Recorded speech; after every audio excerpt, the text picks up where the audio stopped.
morning, good morning, good morning. Well, Keith looks amazing this morning. That is the best he's ever looked. I'm telling you. I mean, he must have got dressed up for the occasion. So, well, what's going on, fellas? We were sitting on Labor Day weekend. Anything fun, exciting? I know we cooked a shit ton of meat yesterday over at my brother's house, freaking hanging out. What about you guys? I hung out with 200,000 of my favorite Minnesotans on Saturday. Huh? I went to the state fair and ate lots of unhealthy food. Oh, and really odd flavored beer. yeah, I'm not a state fair kind of guy. Well, one, I don't like crowds, but I don't understand the point of a state fair for the most part. I don't do roller coasters. I mean, I like the food. The food doesn't like me, but you know, why do people go to state fairs? I mean, oftentimes there's nothing else to do. It's a whole bunch of people. We do. Hello, Brenda. I think it depends. Everyone's going to have different reasons. There's all the 4-H and FFA stuff going on with the animals and projects that are getting displayed. Oh, that's right. You guys don't have the big stock shows and things like we do here in Fort Worth. We have these massive stock shows, like the state fairs in Dallas. For us. Well, ours is in St. Paul. Yeah. So it's not like it's out in the country anywhere. But yeah, it's concerts. Duran was playing on Thursday night. Wow, they're still alive? Yeah, they tour all every freaking year. They're the Ever Ready Bunny. Wait, do they have baking contests at your state fair? Yeah, people that enter food, gardening stuff, and it's not just 4-Hers and stuff that are entering contests. There's adults that do it. There is and I can't think of her name. There is a lady who is 105 who's still entering stuff at the fair, and she always wins. Oh, I saw that. Like Marjorie someone. Yeah, there was a whole segment on her. Like literally, there's no point in even entering. She's just if you're a baker, she's gonna win. Just everyone's waiting for her to die. Right? That's got to be somewhat rigged. You can't be that freaking good that somebody out of the blue just can't come up and just whoop your ass. So, right? So there's that. There's the food. There's, if you want to buy anything that's a large purchase, like vehicles, tractors, equipment, really good deals on that. I just don't think of that when I think of state fair. I think of dumb carny food and rides and overpriced games you're not supposed to win. Yeah, we have that, but then that's just like one little section. We have there's 5 different areas. There's an international bazaar, which is all international people from Minnesota that are displaying stuff, and international restaurants that have food. There's a ton of stuff. We're the second largest fair. The only one that's bigger than us is Texas. So, they killed it in Michigan probably 10 years ago. We haven't had an official state fair in at least a decade. No, it's terrible. So Keith's going to be in the best place for him. He can't get in the show today. Good thing he didn't have any segments that he was in charge of this time. Too funny. So, I mean, the other problem with the Texas fair is it's in a really rough side of Dallas. So you got to go through a really rough side of town to get there. And I've only been once or twice, and it wasn't memorable enough for me to go. Now, the Fort Worth Stock Show, which would be similar to a state fair, now that's a blast. And you're in Fort Worth, so damn near every side of Fort Worth is safe. So, but then you have the same contest. I've seen all the tractors and things even at the Fort Worth Stock Show, but I've never actually thought about going there and buying equipment. We have Machinery Hill, which is literally all the tractor manufacturers, big car and truck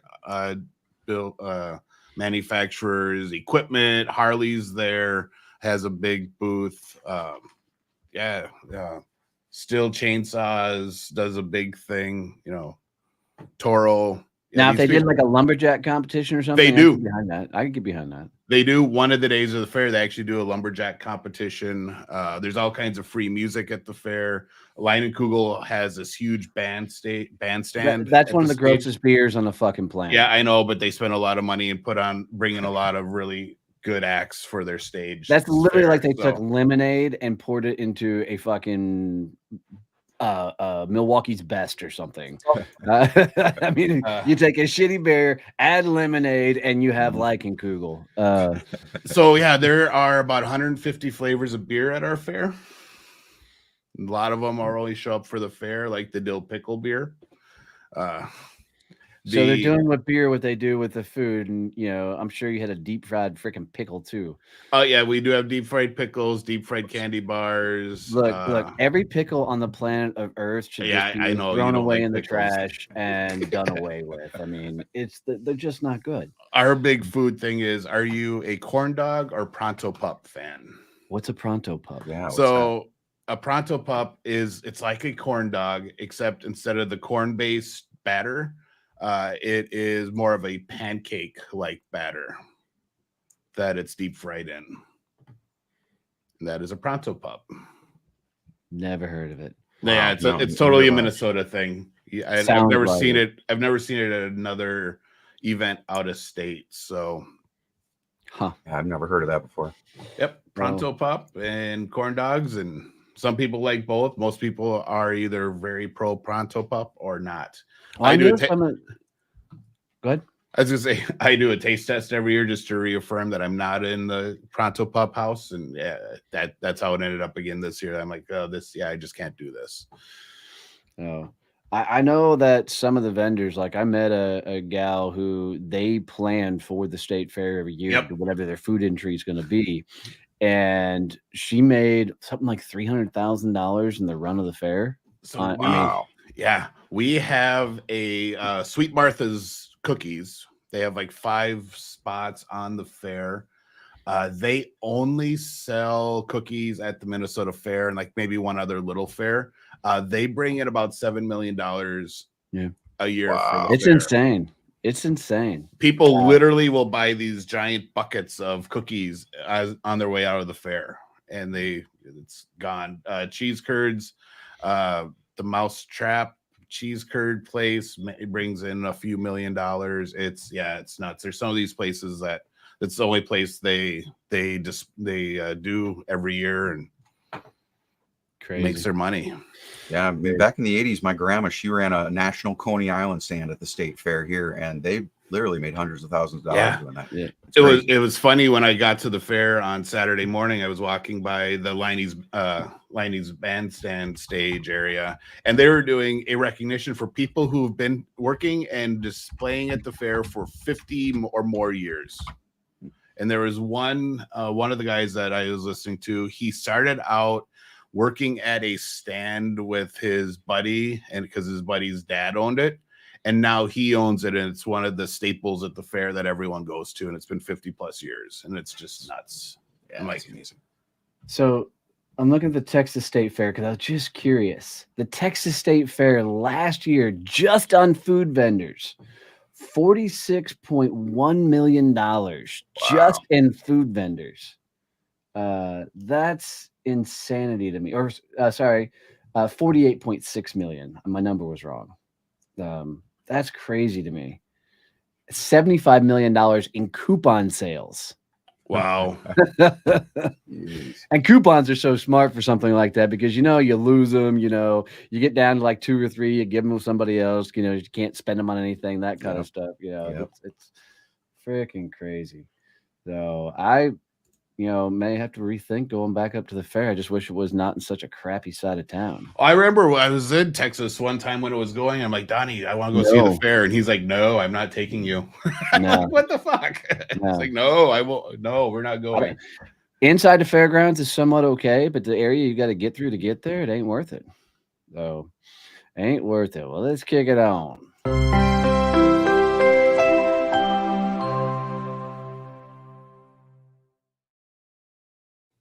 All right, in this segment, what we're going to do is we are going to bring up some famous quotes, and the others got to guess, did that quote come from a philosopher or a comedian?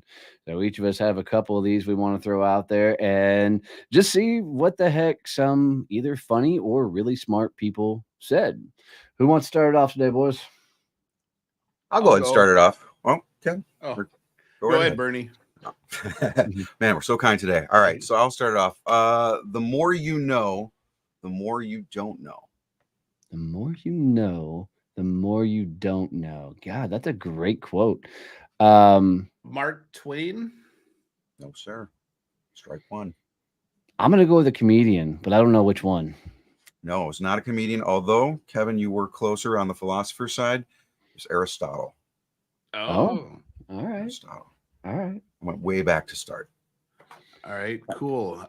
Time flies like an arrow. Fruit flies like a banana.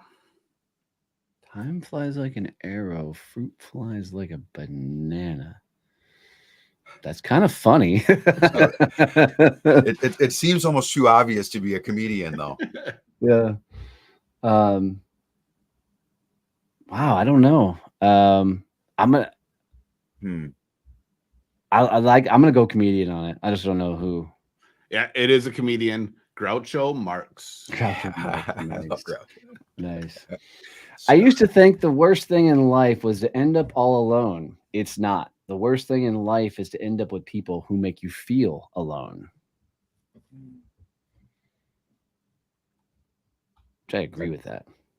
It definitely sounds like a philosopher to me. Yeah, I think so too. That's deep. You ready for this? Robin Williams.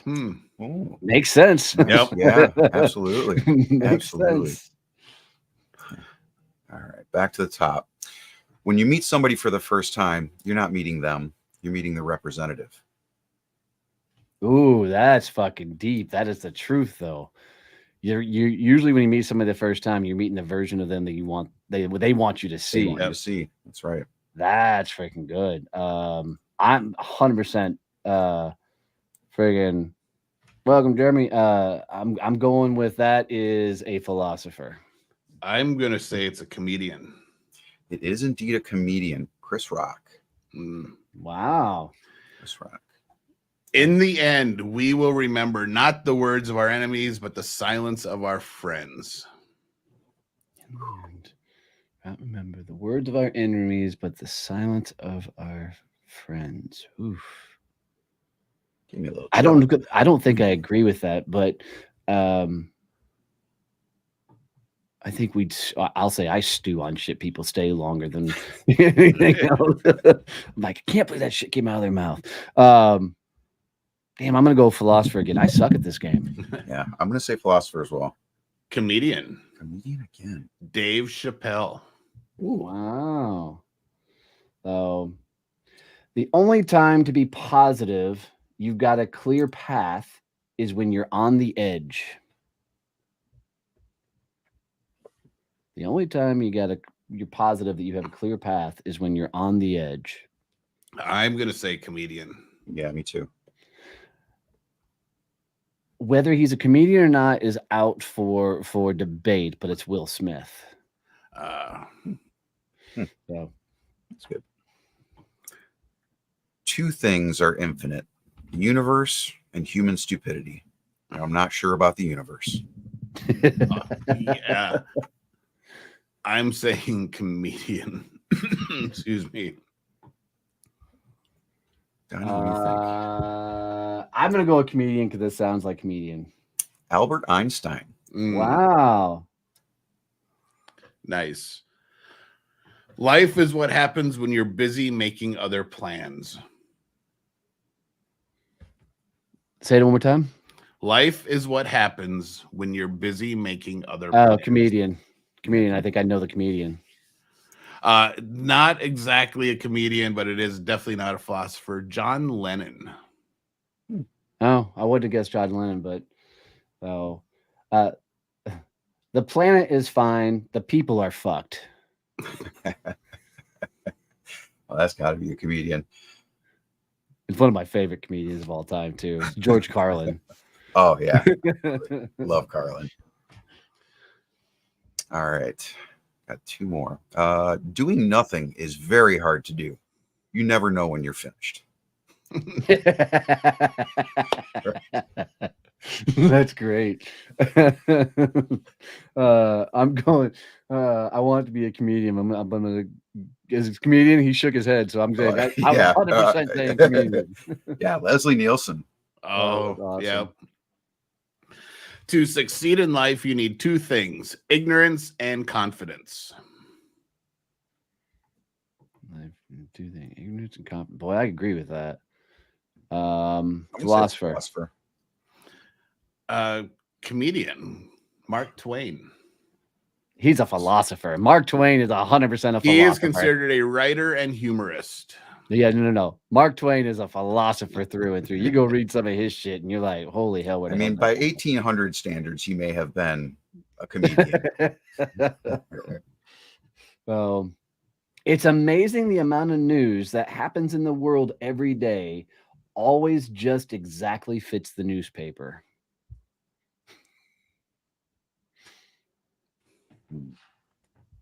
Benjamin Franklin, philosopher. That's what that sounds like to me. Kevin? I'm going to say comedian. It's Jerry Seinfeld. Ooh, nice. Nice. All right. This one is you have to be careful to kill a fly that is perched on your scrotum. Well, that's totally a philosopher. It just made me laugh when I read it. Ghana. I don't know if that's like from the country of Ghana or if it's an individual person. It sounds like a philosopher to me. Wow.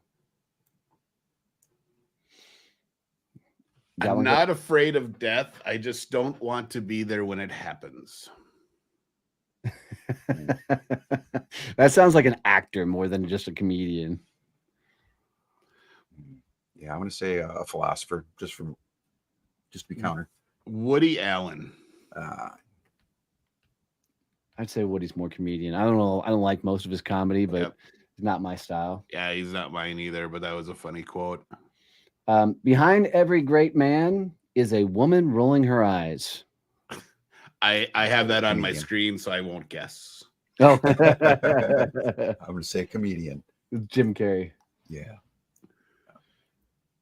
So, all right, one more round, then we'll jump it on. Oh, goodness. All right. If I have seen further, because I've stood on the shoulders of giants. Oh, I have actually heard that one. I just don't remember who said it.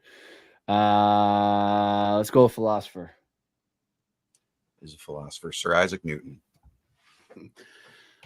The trouble with jogging is that ice falls out of your glass. It's got to be a comedian. Trouble with jogging is ice falls out of your glass. I'm gonna go comedian. Yep, Martin Mull.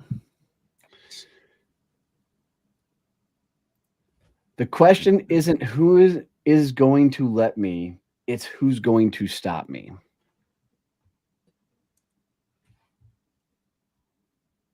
I'm going to say philosopher.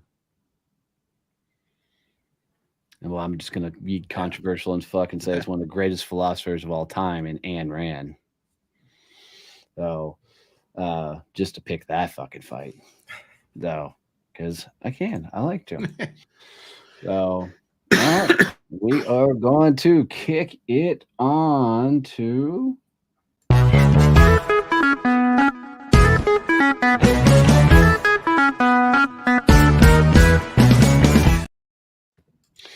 All right, so this was just a funny thing that popped up, and some of these names we're going to come at you with are, is it a real drug name or is it made up? So I'm going to give you guys a whole bunch of these, and you tell me whether it's a real drug or a made-up drug. And just to set the tone, because we already know the answer to this one, because this is what kind of set the segment off, I'm going to give you the first one, which is spelled anusol, anusol, anusol. That's it, anusol, ANUSOL, anusol. Is that a real or a made up drug name? I want to say that's a real one. You had talked about this, so I know the answer. Yeah, so this was 100% a real drug. It's a medication used to treat hemorrhoids. Appropriately named. The next one, Sexafin. Sexafin. Sexafin. Is that a real drug or a generic made-up drug? I'm going to say that one's made up. I'll say it's real. It is completely made up. It might sound like it's for sexual enhancement, but it's fictional. Friggin' Aspercream. That one's real. Real. Yeah, Aspercream's 100% real. Pervacatam. Pervacatam. Pervacetam. Pervacatan. Go either way on Fake. that one. Yeah, I'll agree with you. It's 100% fake. Friggin'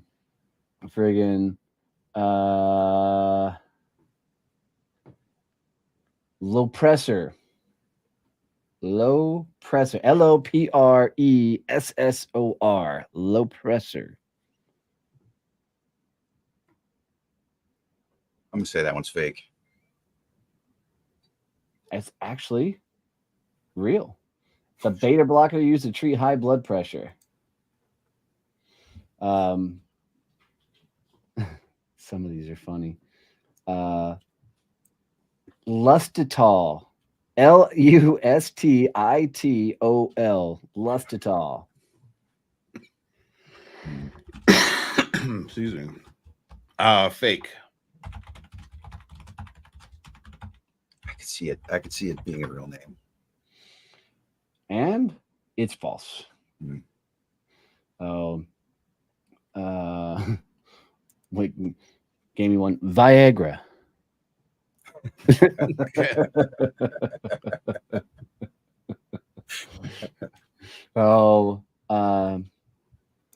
Smirketol. Smirketol.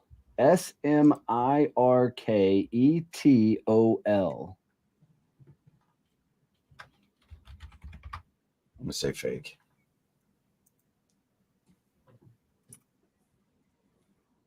Kevin? Real. 100% made up. Sounds like it's for smirking, but it's fictional. Napzap. Napzap. Napzap. I'm going to say that's fake. It's fake. Real.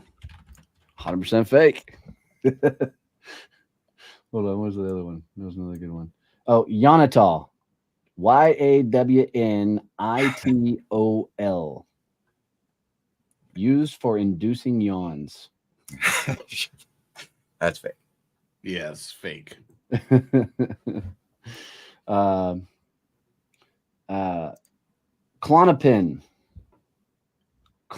That's it. Klonopin. Klonopin. Klonopin. I think that one's real. I'll say real too. Yep, used for treating anxiety and seizures. Fosamax. Fosamax. Fosamax.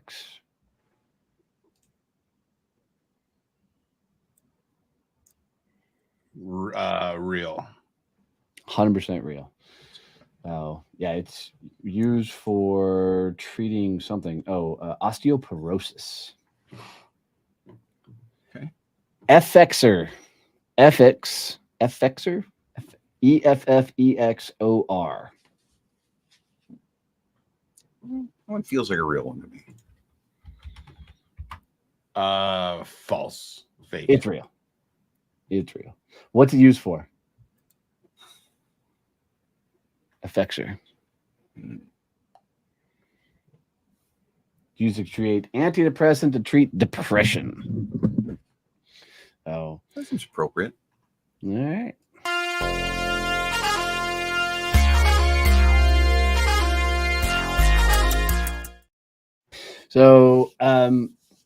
Each session, they asked me to come in and jump in and quickly teach something. So I thought I'd pick a fight this morning and have a little bit of fun with it.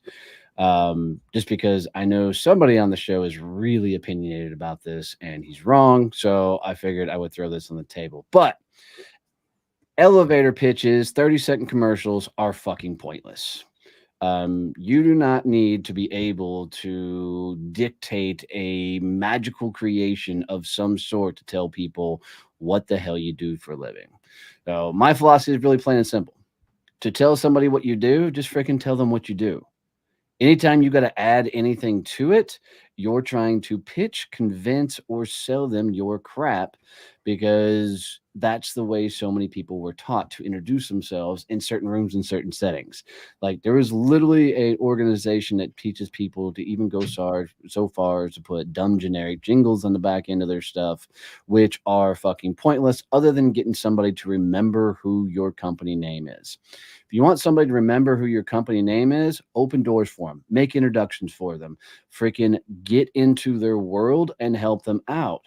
Everything else is just a way to try and pitch a room of what you sell. And I know he's chomping at the bit to come at me on this one. He's wrong, but I'll let him get 2 seconds to say, try and defend it. Go ahead. So if you're on an elevator and someone says what do you do, and you tell them what you do, that's an elevator pitch. Not by definition. If you Google it, by definition, an elevator pitch is actually a series or a phrase of words that is rememberable by nature, meaning you're trying to come up with some sort of fancy jingle or term. Oh, that's never how I learned to do it in 18 years of that other organization. It's always just been, hey, here's what I do. Here's how I help people in under 30 seconds. Even the part of here's how I help people is too much, right? And the only reason people have to feel like they have to explain it is because they're not confident about what they do. It should be very simple, put in a very confident statement. Everybody's trying to come up with something to avoid the flinch, right? Like, because so many people, like, I mean, I did it when I was a sales trainer. Right? When I walked into a room and said I was a sales trainer, nobody was like, oh my God, where have you been my entire fucking life? Right? Everybody was always worried about me trying to sell them something. So if we were in the elevator and someone asked me, hey, what do you do? And I say, I help people get real results from their email. You'd say that is too much? Yep. You do email automation. You do company automation, right? But not everyone understands what that is. If they're curious, they can ask more questions, right? I'd rather them invoke a conversation. And where everybody knows where this comes from is I don't give a shit if they totally know what I do. Right? Because I want to find out about them. I want to dive into their world and I want to learn more about what they do and understand where the hell they're coming from. Right? It's even worse when you get a group of people together and they're all going around going, well, I do blah, blah. Like when I sold commercial printing, they literally made me come up with a jingle as part of this organization I was. And I can remember the jingle to this day. It's I'm Donnie, I sell commercial printing and junk mail that actually works. Right? That was my stupid little saying. And the problem is I didn't sell junk mail. I sell freaking large volume, freaking direct mail pieces and a whole shit ton of more. But that was what they had me say. And so I got put in all these generic boxes by people because of the philosophy behind it. The truth of the matter is I was a commercial printer, right? It's simply that. I print shit on paper. Anything else beyond that is some sort of diatribe way of getting people to lean in and go, oh my God, that's what I've been looking for. See, yeah, and I agree with you for all that. That's all stupid. And where I hate with the elevator pitches is where people get, just get really in depth with what they do and, who they work for and all that stuff. But, hey, I work with, thank you, Jeremy. So what do you do then? Yeah, it's really simple. I run a networking organization. You do automation. Bernie does freaking virtual training, right? It's the more generic in nature that you can keep it down to the simple like industry and what it is, the better off the conversation. Go look at the top people in the world. And most of them, you can't even tell what the fuck, you don't even know what their business is. It's all of us down here on the come up that are trying to come up with these unique ways of telling people what we do. We feel like we have to explain it. Freaking tell me what Tony Robbins' business is. And tell me how Tony Robbins would introduce himself. He wouldn't give a shit.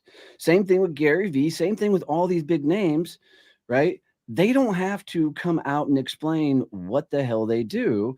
They're simply, and if they do have to say it, it's a very generic, very short form, type of answer and response, because they know that in 2 seconds of meeting each other, you're not going to convince the other person to do anything. You're just getting the conversation started. I'd rather you each just start diving into each other's world, and get to know each other on a more personal level and establishing a relationship, and then go from there versus spending the energy and time to learn, how to not flinch when you say what you do. I silenced him. No, well, Bernie's just been sitting there, so I was kind of waiting to see if he wanted to join in. I mean, I'm soaking up the back and forth here, boys. This is good. But yeah, I don't see how saying, I help people unfuck their email automation. What's the point of telling them that? Because it's what I do. What's the point of telling them that? Because I'm answering their question. It's what is the outcome you hope to have by saying that statement? When someone asks me that in passing in an elevator, I usually don't have any hope of outcome because I have no idea what's going on in the world. So what's the point of saying it? Well, because they asked me. I don't just volunteer that. It's not like I go out. It's like, ooh, hey, blah blah blah, and that's how I start off a conversation. It's usually someone where we're stuck in a confined area that's like at a conference or whatnot. And we're just passing the time. It's like, so what do you do? Oh, here's what I do. Oh, cool. What do you do? Oh, look, the doors are open. We left. And that's what an elevator pitch is. It's for that really short, condensed opportunity to talk. If I'm in the middle of a conference room and we're having a conversation, then I'm going to approach it completely different. I'm not going to do that. But that's the point. From a different route. Why does somebody ask, what do you do? Because well, it depends on the situation. In the elevator, which is how the name got its, you're going up somewhere. It's just passing the time. It's not wanting to have silence in the room. No, it's people who ask what they do are people that are desperate in nature. Hear me out on this, right? How often do you see an extremely successful person walk up and go, oh, what do you do for a living? They always are going to come back to you and go, hey, what's big in your life right now? What are you working on? They don't give a shit what you do actually at all. It's usually people that are more desperate in nature, and I'll speak firsthand experience. I can vouch that I've been that guy, right? That ask what you do because here's a different way to look at it. Why do you ask somebody else what they do? Because you're trying to put them in some sort of box, right? You're trying to figure out, what can I do with this individual? What can I do with this person? It's always a sales move. It's not just a generic conversation. It's always trying to put them somewhere. And if you're always trying to put somewhere, hold on, I usually say I'm an expert in collaborative change. Maybe I just say I do planning and training. Your thought? I like planning and training a little bit simpler because I don't know what collaborative change is, to be completely honest. Yep. When you say planning and training, just out of curiosity, in what? What are you planning and training? Because I think you can go even more fine-tune on that.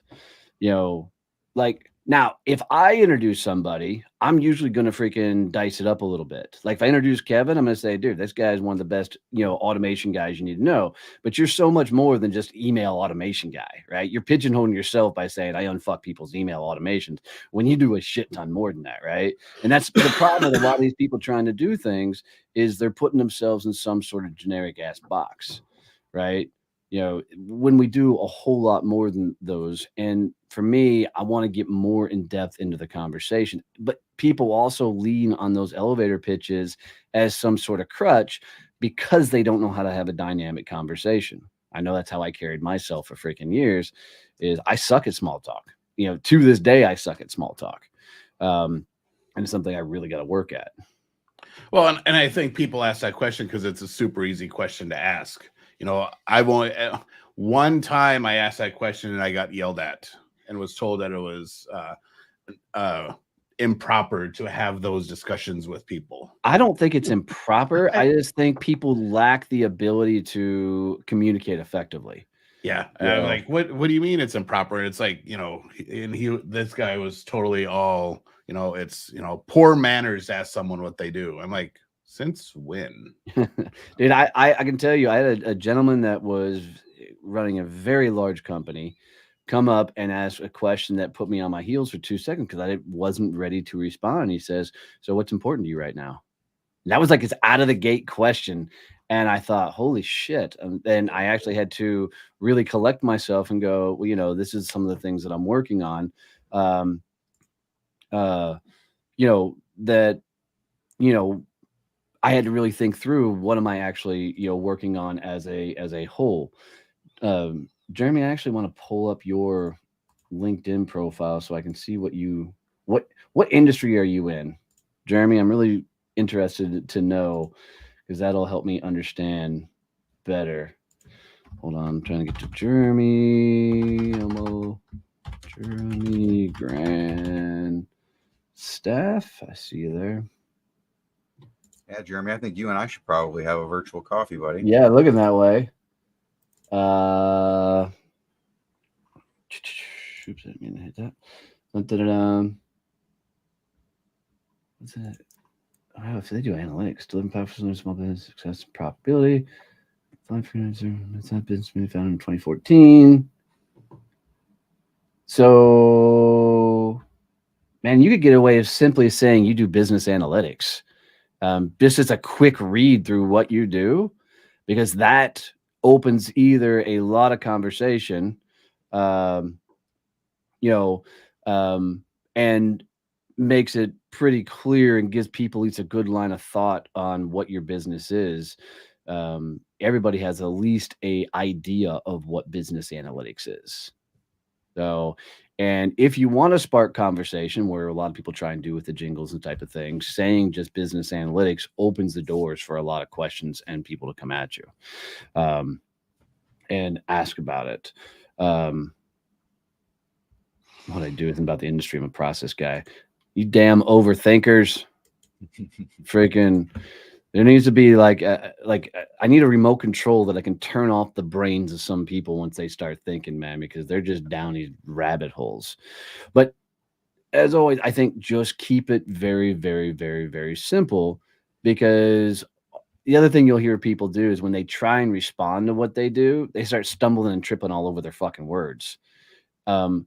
People buy confidence, right? They buy the individual. So it's like financial advisors won't say they're a financial advisor because they know everybody flinches around them. I struggled saying I was a sales trainer because everybody flinched around me every time I said it. And that instantly put me in a bad light. When instead I should have owned those moments a lot of times and said, I do sales training. What's the biggest thing going on in your world, which I think is the magic behind anything, is immediately turning around whatever question they ask you and asking them a question that gets them to pause and think bigger than just business itself. Like when that guy asked me, what am I into or what's the big thing I'm working on, those type of questions, I think bigger than just business. Right. And when you think bigger than business, you make a hell of a lot bigger, a connection with an individual. So, in my opinion, keep it simple, keep it just down to your industry or what specifically you do, and then immediately kick the conversation back to them and dive into their world. And it will save you a lot of overall headaches and or heartaches. So, it's worked for me.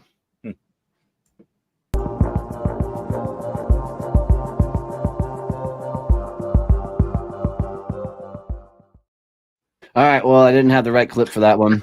So you got facts of the day because I didn't have time to get the other one up and running. We're actually going to do a segment called Funny Debates. So Funny Debates is things that I'm going to bring up to where we get to figure out where these guys sit.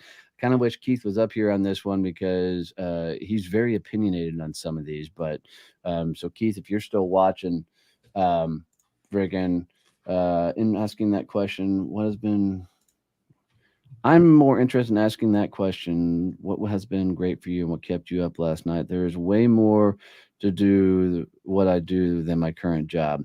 So I'm going to push back on what keeps you up last night. Now you're asking me to do a lot of heavy,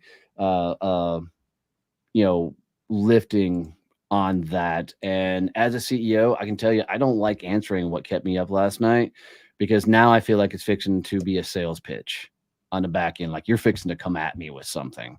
So, that question you may want to keep to the side, in particular, because it's been taught for so many years that salespeople use it to their advantage. So great conversation. Interesting. We should chat offline. I like it, Jeremy. I like it. So, all right. So funny debates. Here we go. Debate number 1. Is cereal a soup? So by definition, you've got a food substance in a liquid. I mean, you don't usually think of cold things as soups, but there are certainly. But they are cold soups. There are certainly cold soups. Ceviche, Yep. I mean, gazpacho. Yeah. So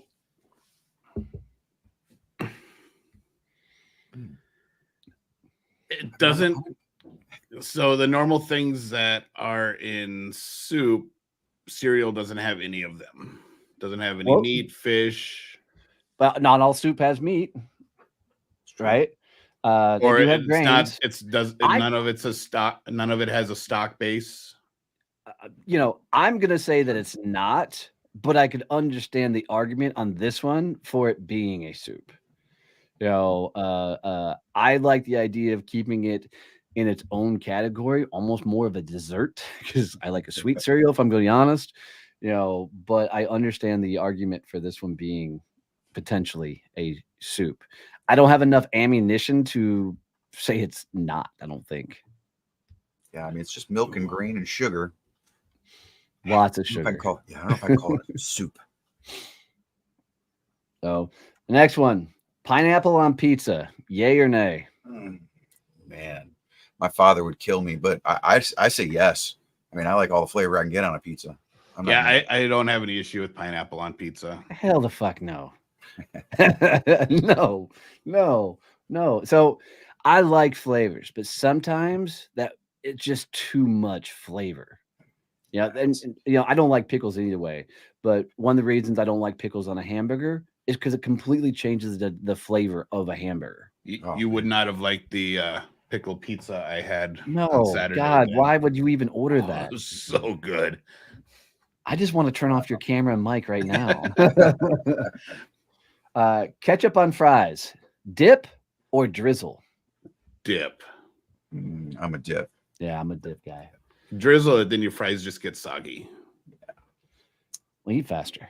So I'm not at basic anymore. I can take longer than 5 minutes to eat. Cereal is technically a porridge, not a soup. I don't know the definition of porridge, but I like that argument. And cereal is cereal whether it has milk or not. Pasta is pasta whether it has water or anything or not. But we're not trying to But there's pasta in soup. Yep. A tomato is a tomato whether it's in soup or anything. So that wasn't a good argument. Ebooks or physical books? Both. I am a physical book guy. I got to be able to hold it, turn the pages, fold them over. If that's my choices, I'm going physical book. Yeah. But physical book or audio book? Physical book. Yeah, I'm still physical book, but I tell you, I do love an audio book if I'm walking or driving in the car. Yeah, no, give me the audiobook all day long. I'll usually do the ebook, and then if I like the book, then I go back and buy the actual book to put on the shelf. I just give me the audiobook, and I've got now with the audiobooks that if there's a segment that I really want to remember, I'll go over to the script and I'll play the audiobook into the script so it'll transcribe it so I can get the details out of there. Which is a nice little hack, by the way. So, is water wet? You know what?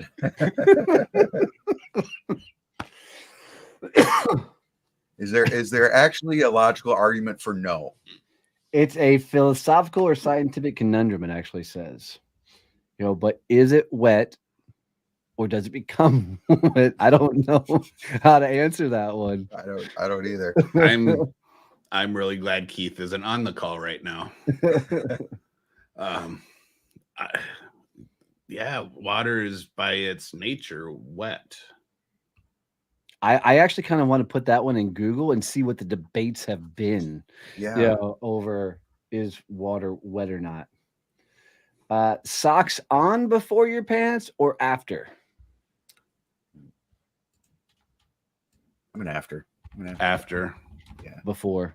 Socks are the first thing that I put on. But I have such problem with my feet, from flat feet in the military and everything else. Socks are the first thing I put on, period.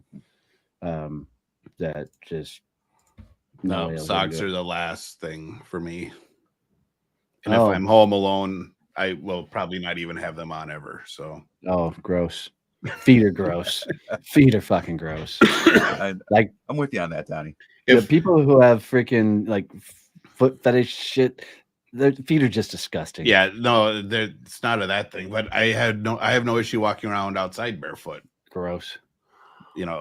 Granted, I couldn't do that on a farm because multiple reasons. But is Pluto a planet? Yes. Ooh, yeah, I have to say yes. At least it was when I was growing up. All of a sudden change it. I don't know if I can make that shift in reality. Yeah, I need someone to argue to me why it's all of a sudden not a planet. I forget what they said, but I want to go back to the water as wet one. If you're referring to wetness as the interaction between a liquid and a solid surface, as most do, then water is not wet. If you're considering wetness as a sensation or experience involving liquids, then you could potentially argue that water is wet. But it's strictly a liquid form until something becomes wet until a liquid hits it, and then it becomes wet. So is water then itself wet? It's self-wet. That's the thing, huh? It's self-wet. So all I know, going back to Pluto, is someone's pretty damn brave to take the planet that's named after the god of the dead, who can summon and control legions of dead and zombie warriors, and tell them, yeah, your planet's not a planet anymore. That takes some cojones. So it's actually still a planet, but it's now a dwarf planet. They've changed it in because for a while it was a planet. They downgraded the status to Pluto to that of a dwarf planet because it did not meet the 3 criteria. It has met all the criteria except one. It has not cleared its neighboring region of other objects. So it doesn't have a Earth has kind of the gravitational field and there's space around it. All the other planets do. That's what they're saying is it hasn't cleared its debris field, for lack of a better way of putting it. That's really freaking interesting. I know some of the responses on this: Star Wars or Star Trek? Star Wars. Yeah, I'd have to say Star Wars as well. Big fan of Vader. Dude, because it was such a cool moment, I'm actually going to go with Picard, Star Trek, just because I love Captain Picard. I didn't really care for the old one. I don't care for a lot of the new ones, but I really like Picard. Now, would I sit down and watch one or the other? I'll watch Star Wars more than I watch Star Trek. But when Captain Picard was the guy, man, I watched the shit out of that. Yeah, there's a whole fan base that only loves the Next Generation. That is their vibe, man. Yeah. So, Marvel or DC? Oh, Marvel. 100%. That's not even a debate. Not even a debate. Who is the best James Bond? Sean Connery. Is this even a debate for anyone? Yeah, I would probably have to say that Connery is my favorite, but I don't know. Honestly, I think what's this new guy that they've had doing it the last few years has been pretty darn good. Daniel Craig is definitely the number 2 on the list, but a lot of Star Wars, a lot of Marvel. Roger Moore. I knew somebody was going to say. Ooh. I like Roger Moore. I got to be honest, but my favorite one is still Austin Powers.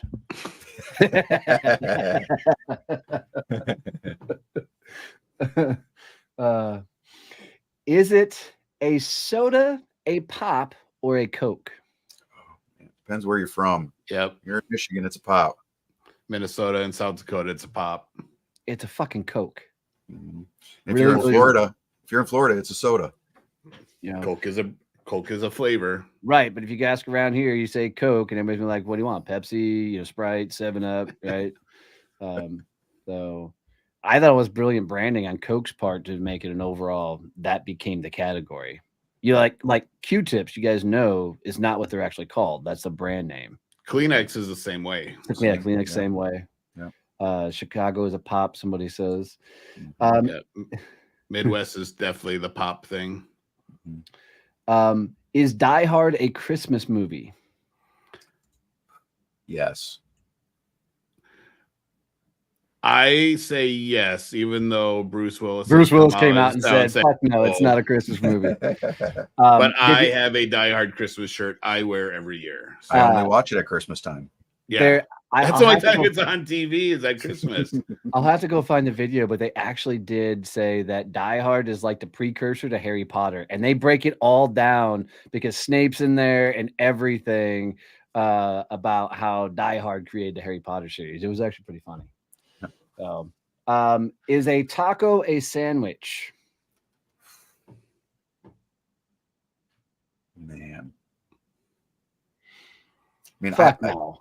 I have to say no, because it's a piece no. of corn. It's corn. But then you get into tortillas and flour tortillas. I mean, Yeah, but flour tortillas is still not a sandwich. I mean, you got the same components as a piece of bread, but it's not bread. but does it? I mean, it's still kind of bread. I mean, it's tortilla. I view it as a. It's more of a naan than it is a bread. Is naan a bread? The culture that naan is a bread. Yes. Yeah, naan is a bread. The culture that created like pita tacos, though, also created a thing called a torta, which is much more a sandwich than a taco. Yeah, I don't know if I'd argue a taco is a sandwich, but I feel like a wrap, like a burrito, is almost more of a sandwich than a taco. I think they created their own categories, right?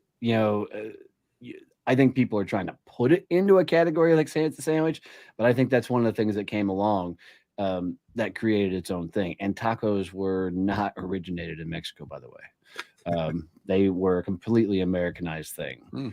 The same thing as cheese in Mexican restaurants, right throughout the U.S. Yet Mexicans don't put a lot of cheese and stuff on it because the climate and everything else. They don't make a whole lot of cheese down there. Another thing that I found out recently is they don't really use like salsa for dipping. It's more like that's a salad all American. Like Americans are sitting here like eating soup out of a bowl with a chip. Right. Harry Potter or Lord of the Rings? Oh, Lord of the Rings. Fuck off. Give me the gold. It's Harry Potter all the way long. All the way long. So these get some pretty heavy ones. Is time travel possible?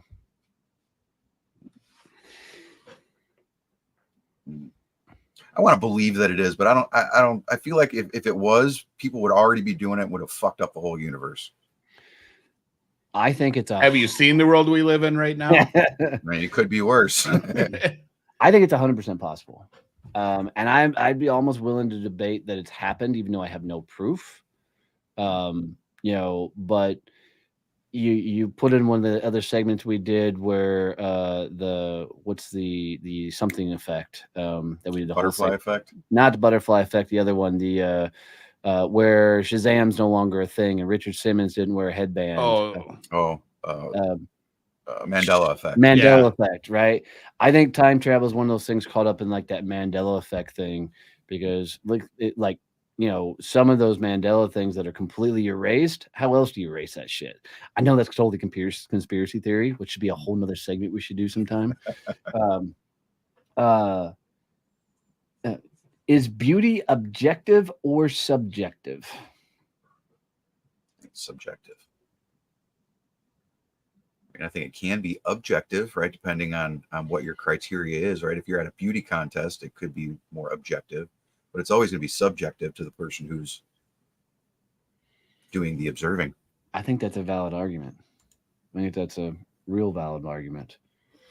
So tacos were a street food in Mexico in the 18th century called tacos de minero, or the miners' tacos. They were named after how miners wrapped gunpowder in a paper like a taquito, and that's where it got its name. But that's a Mexican version. So the tacos we know in the U.S., yeah, the tacos, folded up shell is an Americanized thing. Mexicans back in Mexico, they actually did taquitos. Yep, that's the biggest difference. Which could be, is a taquito a taco? They were first exposed to Americans in Los Angeles in 1905. So I always wonder if that kind of statement is true, because look how many states border Mexico. How do they know that was the first time it ever came across? Right?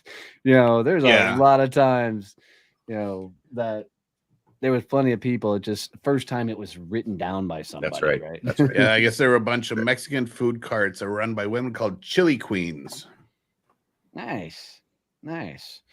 So, all right, coming up in training for all the people inside of Success Champions, Kevin's going to be teach how to sell in Facebook groups. This is a fucking rad class. If you guys have not seen this one, and there's going to be new stuff that I haven't taught in this time.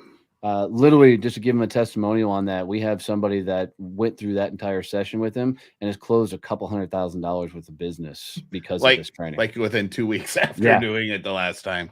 She'll be back. For sure. On the 14th, I'm going to teach Twitter and how to do business on Twitter, and a cool process for that. On the 21st, we don't have any training because we'll have the Badass Business Summit going here in Fort Worth. By the way, if you haven't gotten your tickets to the Badass Business Summit, September 20th through the 23rd, get your ass here. You're not going to want to miss this. And then on September 28th, I'm coming back to teach LinkedIn reach outs and show how I've gone from 1,000 followers to over 10,000 followers in 9 months on LinkedIn this year. And how we do the process and really, really break it all down Big Bird style, how to really make that work. So we do have the Badass Business Summit coming up here September 20th through the 23rd, Fort Worth, Texas. We are starting to really move tickets. So if you have any chance getting your ass here, get here quickly. The hotel rooms are completely sold out, so you'll have to find another hotel in the area, Airbnb, something like that, to get your butts here. But it's going to be a hell of a time. Any other announcements from you two knuckleheads as we roll into this badass Labor Day? No announcements from me. Beautiful. Guys, have an amazing Labor Day. Go spend some time with your family and your loved ones. Otherwise, love you, mean it. See you, bye.